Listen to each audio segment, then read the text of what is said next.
할렐루야. 오늘 성경 말씀 출애굽기 36장 말씀 보겠습니다. 출애굽기 36장 말씀 봅니다.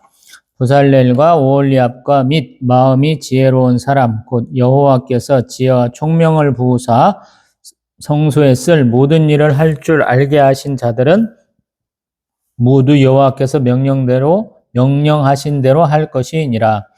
모세가 부살렐과 오홀리압과 및 마음이 지혜로운 사람 곧 그 마음에 여호와께로부터 지혜를 얻고 와서 그 일을 하려고 마음이 원하는 모든 자를 부르매 그들이 이스라엘 자손의 성소의 모든 것을 만들기 위하여 가져온 예물을 모세에게서 받으니라.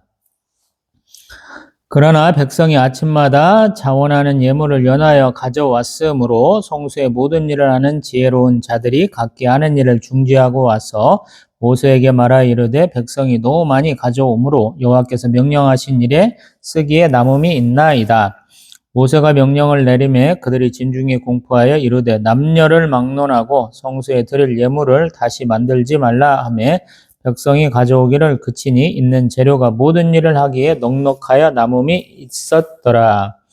일하는 사람 중에 마음이 지혜로운 모든 사람이 열폭 휘장으로 성막을 지었으니 곧 가늘게 꼰 배실과 정색, 자색, 홍색 실로 그룹들을 무늬 놓아 짜서 지은 것이라. 매 폭의 길이는 28규빗, 너비는 4규빗으로 각 폭의 장단을 갖게 하여 그 5폭을 서로 연결하며 또 그 5폭을 서로 연결하고 연결할 끝폭가에 청색 골을 만들며 다른 연결할 끝폭가에도 골을 만들되 그 연결할 한 폭에 고리 50개를 달고 다른 연결할 한 폭의 가에도 고리 50개를 달아 그 고들이 서로 대하게 금 갈고리 50개를 만들어 그 갈고리로 두 휘장을 연결하여 한 막을 이루었더라. 그 성막을 덮는 막 곧 휘장을 염소털로 만들되 11폭을 만들었으니 각 폭의 길이는 30규빗, 너비는 4규빗으로 11폭의 장단을 갖게 하여 그 휘장 5폭을 서로 연결하여 또 5폭을 서로 연결하고 휘장을 연결할 끝폭가에 고리 50개를 달며 다른 연결할 끝폭가에도 고리 50개를 달고 놋갈고리 50개를 만들어 그 휘장을 연결하여 한 막이 되게 하고 붉은 물 들인 수량의 가죽으로 막의 덮개를 만들고 해달의 가죽으로 그 윗덮개를 만들었더라. 그가 또 조각목으로 성막을 세울 널판들을 만들었으니 각 판의 길이는 10규빗, 너비는 1규빗 반이며 각 판에 2촉이 있어 서로 연결하게 하였으니 성막의 모든 판이 그러하며 성막을 위하여 널판을 만들었을 때 남으로는 남쪽에 널판이 20개라. 그 20개 널판 밑에 은받침 40개를 만들었으되 곧 이 널판 밑에도 두 받침이 그 두 촉을 받게 하였고 저 널판 밑에도 두 받침이 그 두 촉을 받게 하였으며 성막 다른 쪽 곧 북쪽을 위하여도 널판 20개를 만들고 또 은받침 40개를 만들었으니 곧 이 판 밑에도 받침이 둘이요 저 판 밑에도 받침이 둘이며 장막 뒤, 그 서쪽을 위하여는 널판 6개를 만들었고 장막 뒤 두 모퉁이 편을 위하여는 널판 2개를 만들되 아래에서부터 위까지 각기 2겹 두께로 하여 윗꼬리에 이르게 하고 두 모퉁이 쪽을 다 그리하며 그 널판은 8개요. 그 받침은 은받침 16개라. 각 널판 밑에 2개씩이었더라. 그가 또 조각목으로 띠를 만들었으니 그 성막 이쪽 널판을 위하여 5개요. 또 성막 저쪽 널판을 위하여 5개요. 성막 뒤 서쪽 널판을 위하여 5개며 그 중간 띠를 만들되 널판 중간 이 끝에서 저 끝에 미치게 하였으며 그 널판들을 금으로 싸고 그 널판에 띠를 꿰 금고리를 만들고 그 띠도 금으로 쌌더라. 그가 또 청색, 자색, 홍색 실과 가늘게 꼰 배실로 휘장을 짜고 그 위에 그룹들을 정교하게 수놓고 조각목으로 4기둥을 만들어 금으로 쌌으며 그 갈고리는 금으로 기둥의 4받침은 은으로 부어 만들었으며 청색, 자색, 홍색 실과 가늘게 꼰 배실로 수놓아 장막문을 위하여 휘장을 만들고 휘장문의 기둥 5과 그 갈고리를 만들고 기둥 머리와 그 가름대를 금으로 쌌으며 그 5받침은 놋이었더라. 아멘. 할렐루야. 오늘은 2026년 고난주간이고요. 수요 예배 드리고 있습니다.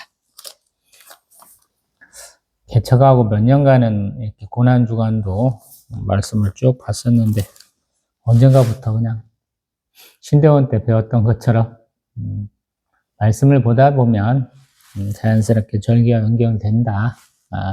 그렇게 교육받은 대로 하고 있습니다. 예수님은 고난주간 중에 수요일 날 뭐 하셨어요? 그러면 뭐 했는지 잘 모르죠.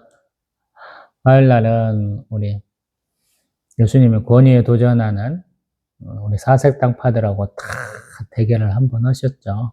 근데 수요일 날은 뭐 딱히 없었던 것 같아요. 근데 예수님은 그 소중한 하루를 어쩌면 도망 다녔다고도 단순하게 생각할 수도 있고, 또 하나님이 미리 예수님의 사명과 소명을 주셨죠. 십자가 대속이라고 해서 인류의 모든 죄를 다 대속하시기 위해서 결의를 다지는 시간일 수도 있고, 우리 겟세마네 동산에서 예수님 마지막 기도하실 때 이 분노의 잔을 내게서 지워주옵소서 하신 것처럼 자신의 존재, 하나님이시잖아요. 참 하나님이요 참 사람이시잖아요. 존재의 부정을 끝까지 고민하셨을까 싶기도 하거든요. 잘 몰라요. 오늘 보고 있는 출애굽기 36장도 앞에서 나온 내용이에요. 출애굽기 26장에 쭉 나왔던 내용들을 한 번 더 반복하는 것 같고, 이제 좀 특이사항은 36장 지금 2절에서 7절 사이에는 백성들이 너무 많이 갖고 왔다 하는 내용이에요. 재료들이 굉장히 많다라는 거예요. 그래서 그만 갖고 와 했다는 거예요. 그리고 이제 8절부터는 하나님이 모세를 통해서 말씀하신 양식대로 만들었어 하는 내용이에요.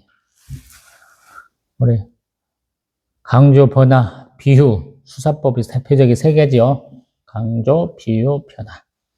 강조법은 항상 성경에서 가장 많이 쓰는 게 반복법이다라고 말씀드려봤죠. 반복하는 거예요. 근데 왜 반복하느냐라는 거예요. 우리는 참된 지식과 우와 거룩함에 하나님 형상과 모양대로 만들어진 사람들이잖아요. 우리도 지성도 있고 영성도 있고 도덕성도 있고 주권성도 있고 많은 걸 갖고 있어요. 근데 우리 마음대로 하면 안 된다라는 거예요. 대부분. 하나님이 지정하신 것이 있어요. 하나님이 대개 이제 선지자들의 소명장을 보면 너는 무엇이다 라고 딱 지시적으로 가르쳐줘요. 그리고 무엇 해 라고 말씀하시거든요. 그래서 지시적, 명령적 이렇게 써요. 신학적으로는. 소명은 두 가지 파트로, 두 부분으로 연결이 된다고.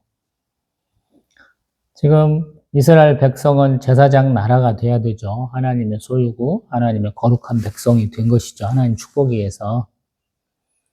그들이 있어서 회막을 만드는 건 굉장히 중요하죠.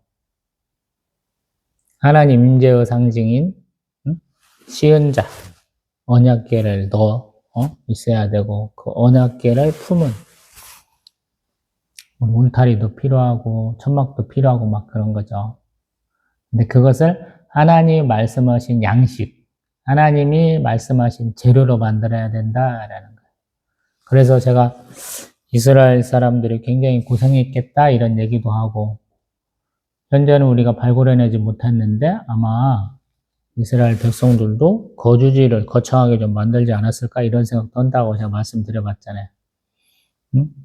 여기도 보면 사람들이 뭔가를 막 만들어 갖고 오잖아요.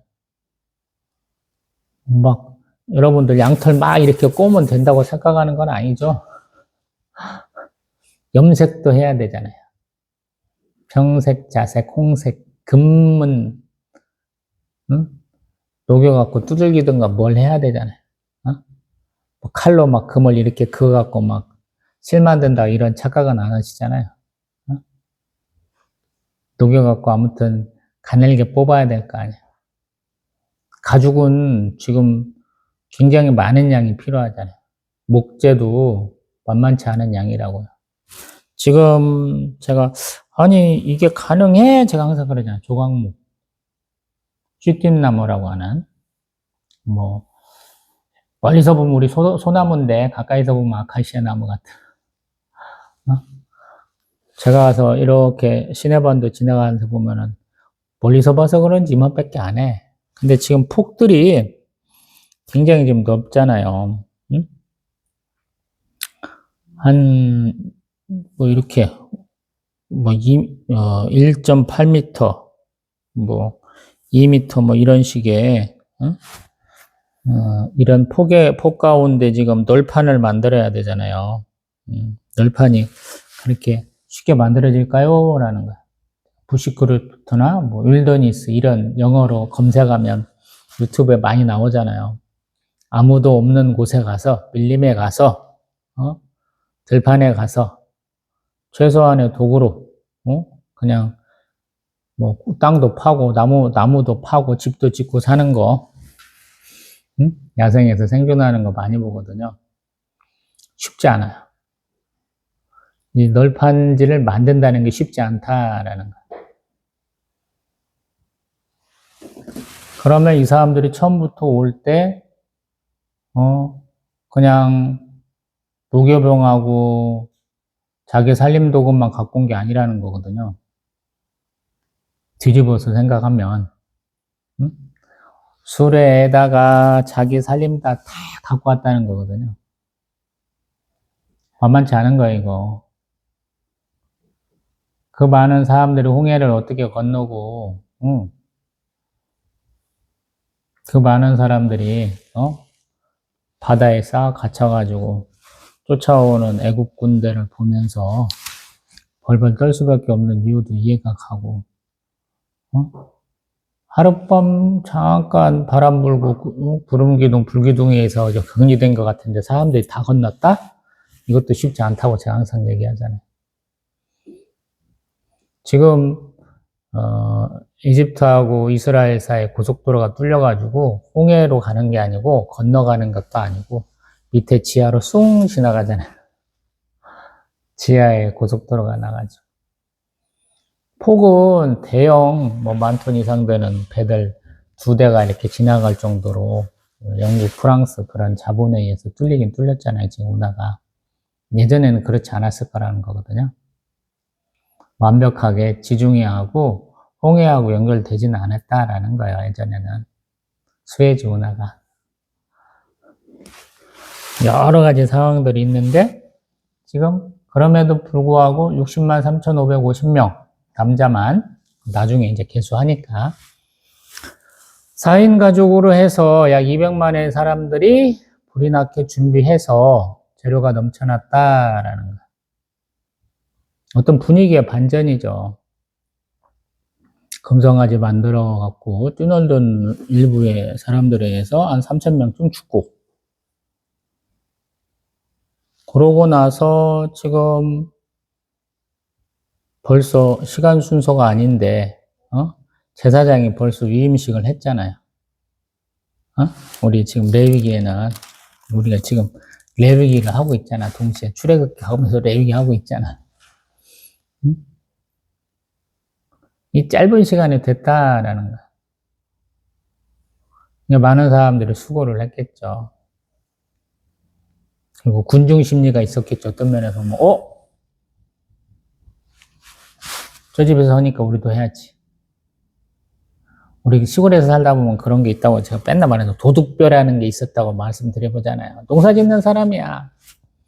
옆집 벼가 너무 잘 자라는 거야. 충실해가지고. 그래서 욕심이 생겨갖고 나라를 이렇게 틀어갖고 자기 주머니에다 놓고 와. 몰래. 그래서 도둑벼예요. 훔쳐왔다고. 우리 대한민국에도 자생종 벼들이 많았을 거라고요. 비 하나도 안 오는 곳에 사는 밥벼가 있잖아요.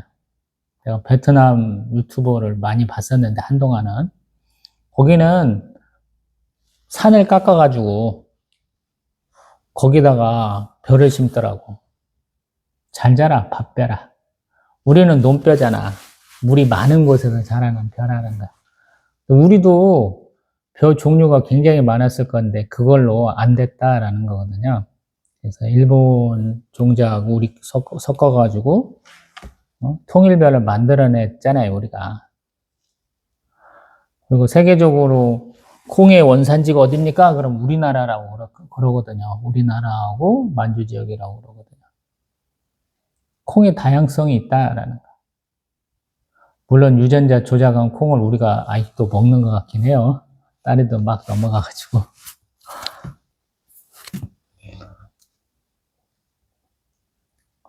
어떤 면에서 보면 이렇게 말씀하신 것에 준행한다.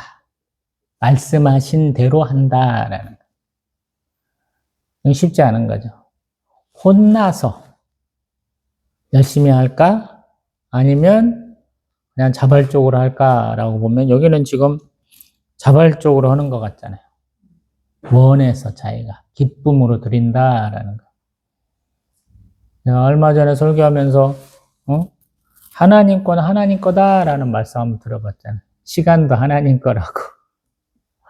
나를 위해서만 시간 24시간하고 조금 더 되는 시간을 내 마음대로 쓰지 말라고. 내 거를 하나님 앞에 드리라고 시간을. 그런 말씀 한번 들어봤잖아요. 이 사람들은 제가 몇 차례 말씀드리고 있지만 자기가 아마 가장 소중하게 여기는 것은 하나님 앞에 드리고 있다라는 거거든요. 우리는 생각할 때 염색한 게 얼마나 비싸서 그래. 근데 비싸요. 우리는 동쪽에 해당하는 지역에 산다고 그래요.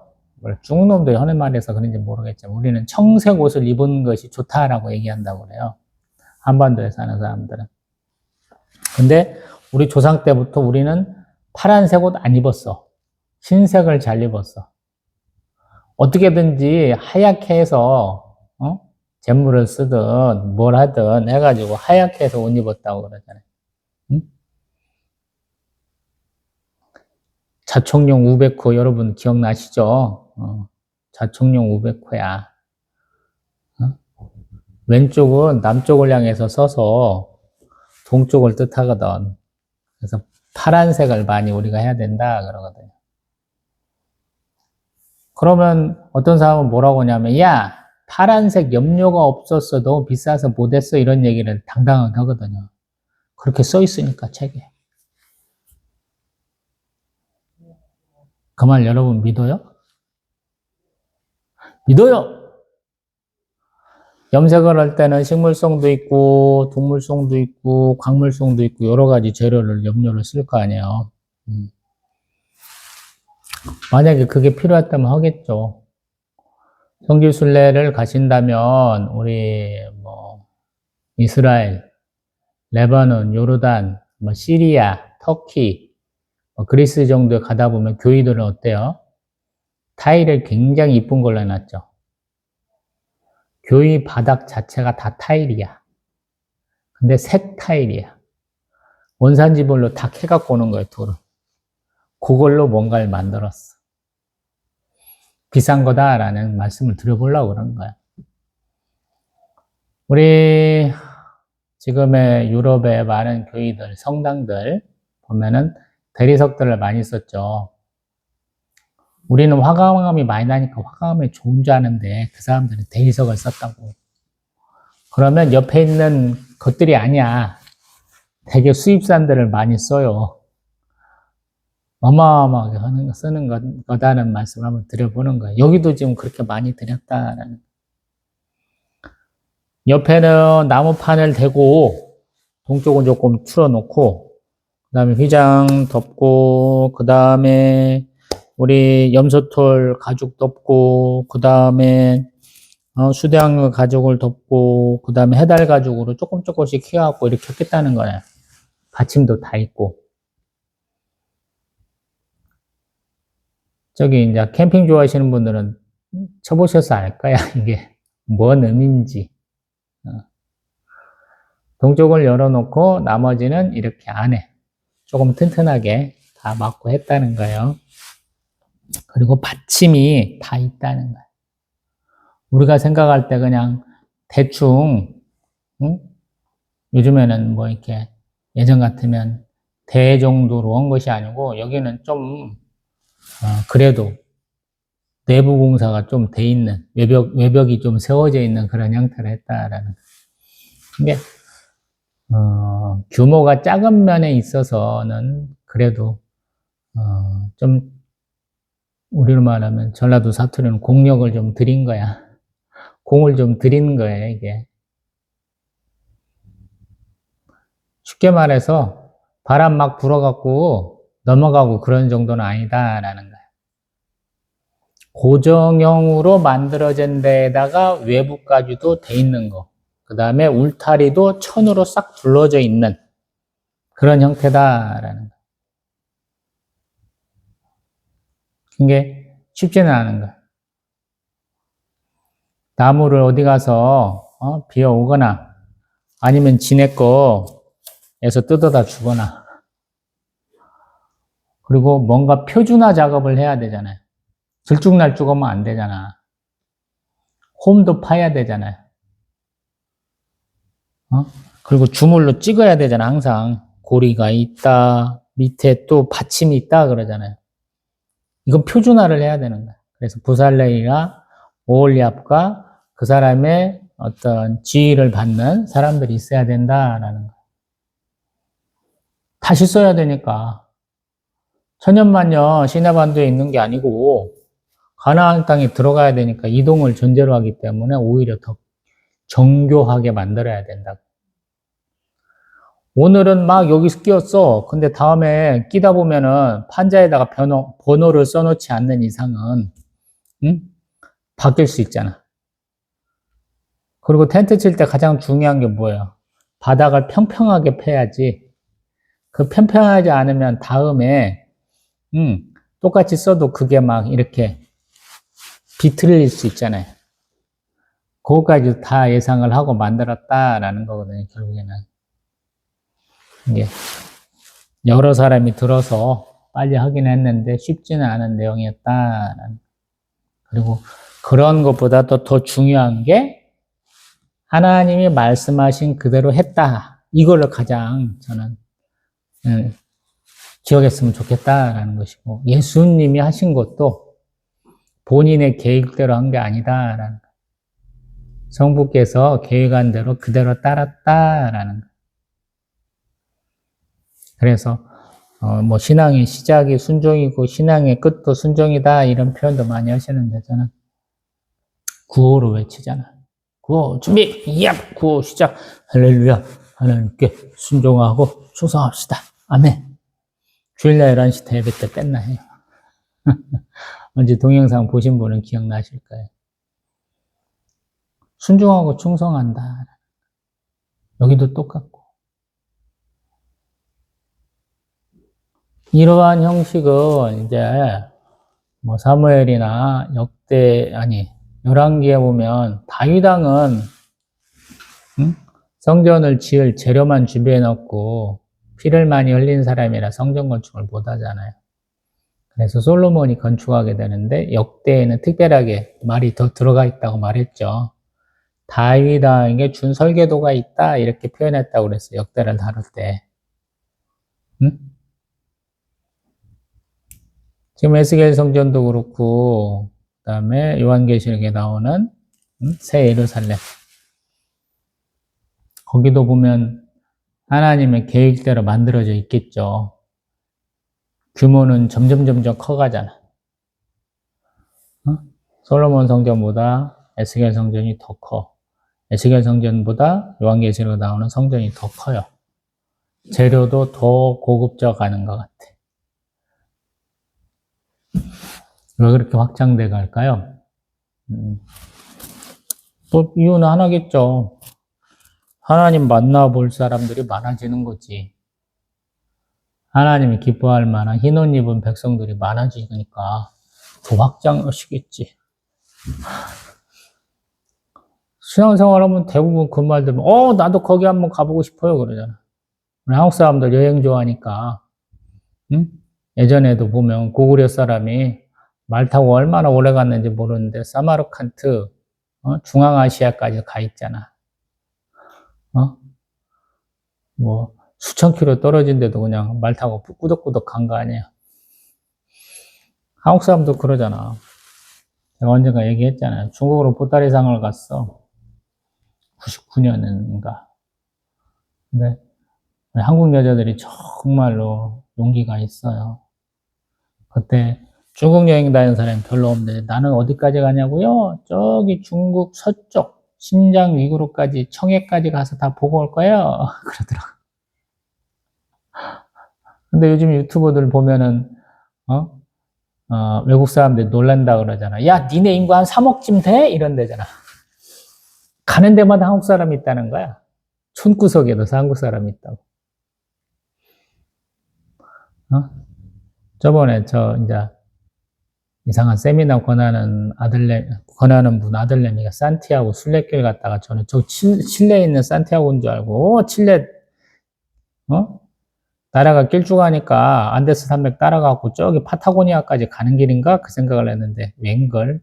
스페인에서 프랑스로 가는 길, 걸어서 석 달 걸린다는 길, 칠레를 그따위로 가려고 그런다면, 한 1년 가다가 죽을 수도 있고, 고산병 걸려가지고, 3000m짜리 고산들이 많으니까, 파타고니아는 뭐 남고 가까웠고 춥기도 하고, 빙하도 있고 막 그런 데라.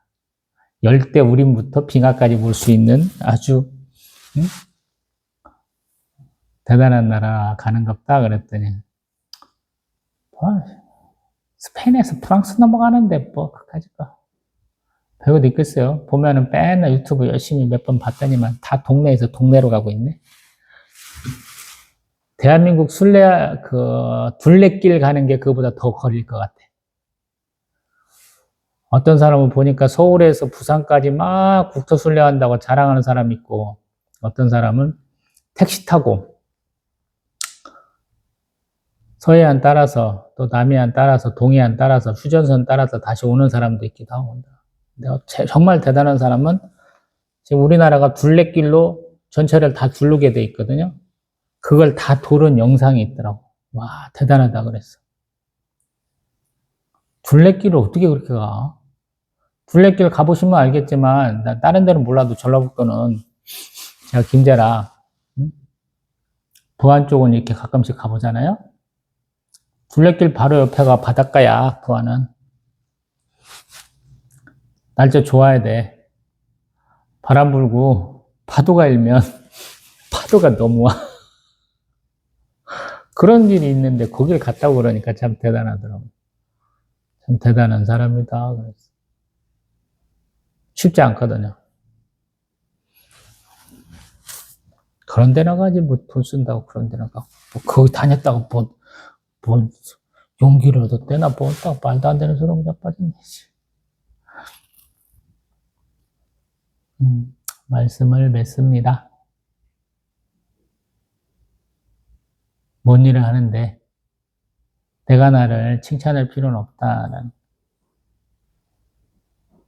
주일날 로마서 달았죠.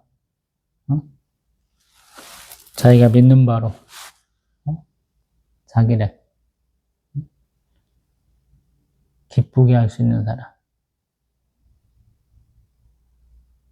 그게 진정한 믿음인지 몰라요. 예수님이 그러셨잖아요. 예수님이 실패한 사역이라고 제가 항상 얘기해요. 제자 양육했는데 제자놈들이 예수님 십자가에 매달려 있을 때 대부분이 다 도망갔다. 그 다음에 치유 사역 하셨는데 어디 갔는지 모른다. 대부분의 사람. 말씀 사역을 했는데 말씀이 별로다. 감동받고 변화받은 사람이 별로 없더라. 극히 일부분이더라. 근데 우리가 생각하는 믿음이 굳어져서 갑자기 쭉 크는 믿음이 아닌 것 같다. 서서히 커가는 믿음인 것 같다라는 거. 그래서 남들이 아우 조금만 해갖고 죽을 것 같아 이런 거 신경 쓸 필요 없다는 거.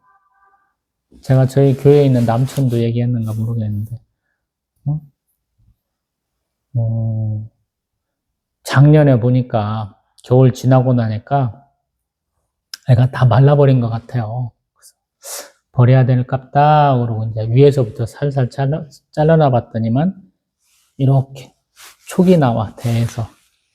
그래도만 살아났어. 또 란타나라고 이제 허브 식물인데 이 녀석도 영 시원치 않더라고요. 다 죽은 줄 알았어. 근데 4월인가 5월인가부터 이렇게 순을 내더만 거의 가을까지도 계속 꽃을 잘 피워주더라고요. 우리도 마찬가지다. 우리의 믿음이 많이 줄어들 것 같고 옆에 있는 사람에 의해서 보잘것없이 이렇게 느껴질 때가 많거든요. 지금 이스라엘 백성도 믿음도 그렇잖아요. 모세 한 40일 정도 금식하고 하나님한테 십계명 받아 올라가 있는데 아론도 그냥 협박에 졌는지 아니면 의지가 박약한지 막 뭐라고 하니까 야 장신구 좀 빼봐 그래서 금으로 녹여갖고 깎아갖고 금송아지 만들고 내일이 여호와의 절기야 그러면서 축제 열고 그지랄하다가 하나님 화내셔가지고 모세가 와서 여호와의 편은 누구냐 그래서 아버지가 아들도 죽이고 형제가 형제도 죽이고 막 그런 사태가 벌어졌잖아요. 근데 그런 일이 지금 지나고 얼마 안 돼서 불과 한 두세 달도 안 돼서 이렇게 누군가는 열심을 낸다라는 거예요. 사실 내 믿음은 나만을 보고 평가받지 못해. 내 주변 사람들을 많이 보고 평가하거든요. 근데 나도 내가 모르는 어떤 사람인지 잘 모를 때가 있잖아요. 제가 그런 얘기 많이 하잖아요. 나의 적. 내 가까운 사람들이 나를 가장 잘하는 사람들이 아니고 나의 적이 나를 잘한다고 이런 표현도 했잖아요. 가끔씩. 그래서 그 사람들이 뼈를 때리는 소리를 할 때 가끔씩 맞아 이럴 때가 있다고. 지금 그런 거예요.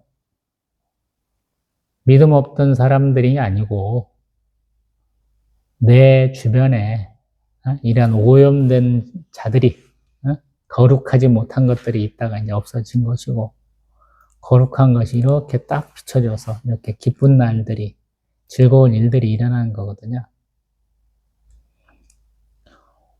우리도 그렇잖아요. 맨날 영광의 십자가만 바라본다고 제가 욕도 많이 하지만 고난의 십자가도 지시잖아요. 남들 같으면 주일날 연락에 놀 텐데 신앙생활 열심히 하시는 분은 토요일날 가서라도 청소도 해야 되고 주중에 못 만났으면 그날 모여가지고 구역예배도 드려야 되고 막 그러잖아요. 바쁘시잖아. 그리고 주일날 가서 또 예배 드리고 와야 되고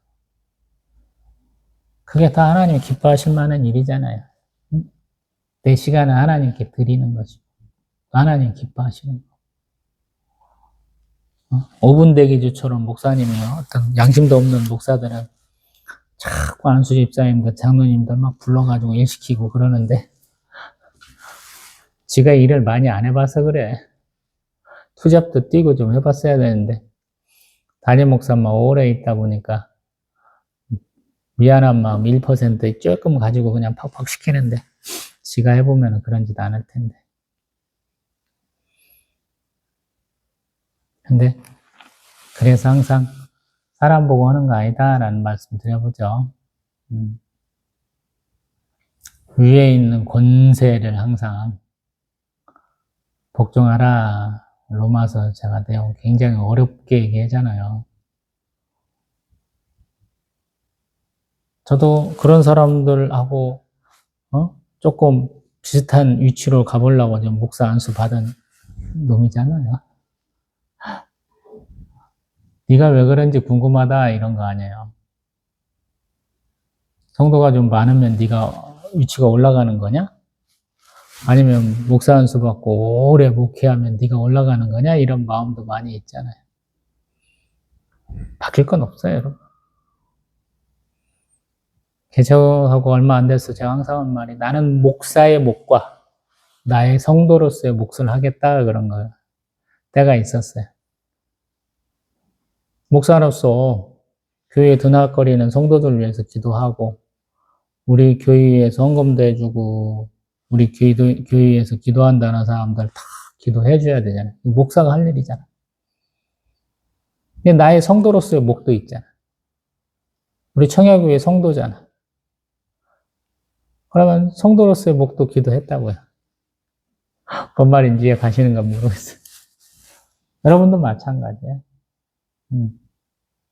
막 딱 구분해서 이만큼 하고 막 그렇게 하는 사람도 있긴 있더라고. 근데 그렇게 구분하라는 얘기는 아니고요.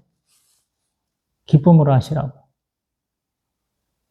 이 교회가 얼마나 추웠던지 제가 그냥 덥게 입고 왔었는데 지금은 4월 1일이라서 그런지 모르겠는데 굉장히 따뜻해졌어요.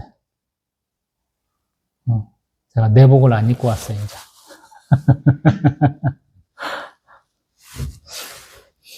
꽃도 이제 오늘 오후에 비가 조금 왔으니까 오늘 내일 아니면 내일이나 내일 모레면 절정으로 벚꽃은 다 필 것 같아.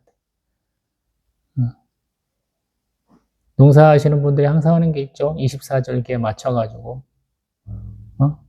씨 뿌리지 않으면 못 먹는다고. 서리가 내리고 눈이 와도 그때 곡식 뿌리지 않으면 못 먹거든요. 의사에 다르면서도 하나님이 지혜를 주셔가지고 보리도 심고 밀도 심고 뭐 소의 양, 뭐 대의 양 심는다는 얘기 무엇으로 그것들을 털까? 수레바퀴로 터냐, 뭐 막대기로 터냐 이런 거를 이 말씀도 하셨죠. 우리도 마찬가지. 심어야 돼. 예수님은 복음을 하늘의 미랄도 얘기하고 길에 떨어진 씨앗, 또 뭐 바위에 떨어진 씨앗, 가시떨기에 떨어진 씨앗, 또 좋은 땅에 뿌려진 씨앗이라고 얘기도 하는데 아무튼 뿌려봐야 돼. 내 마음밭에 막 뿌려봐야 된다는 거야. 안 뿌리면 거둘 게 없으니까. 게으르지 마세요, 그래서. 계속 시간을 내서 성경을 보시고 묵상하고 기도하세요. 그래야 거둘 게 있는 거예요. 아무것도 안 해놓고 나 배부르고 싶어요. 가서 뭐 동냥질 해야지 뭐. 적선이나 바래야지 뭐 별건 있나요? 내가 열심히 일하면 먹을 게 있고 거둘 게 있고 나눠줄 게 있는 거죠. 말씀도 마찬가지. 내 것만 먹겠어 할 게 아니고 나눠줘야지. 나눠주다 보면 한국 사람들 정이 있으니까 너도 한 입 해 하고 주잖아. 제가 언젠가 얘기했던가요?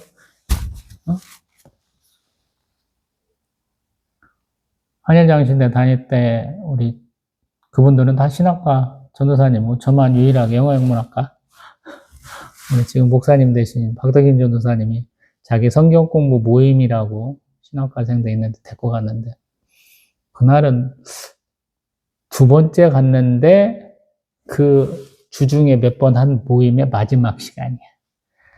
그래서 나는 모임도 다 끝나고 삼겹살 굽는데 내가 주로 한 것이 양반들 못 먹고 사는 게 분명해.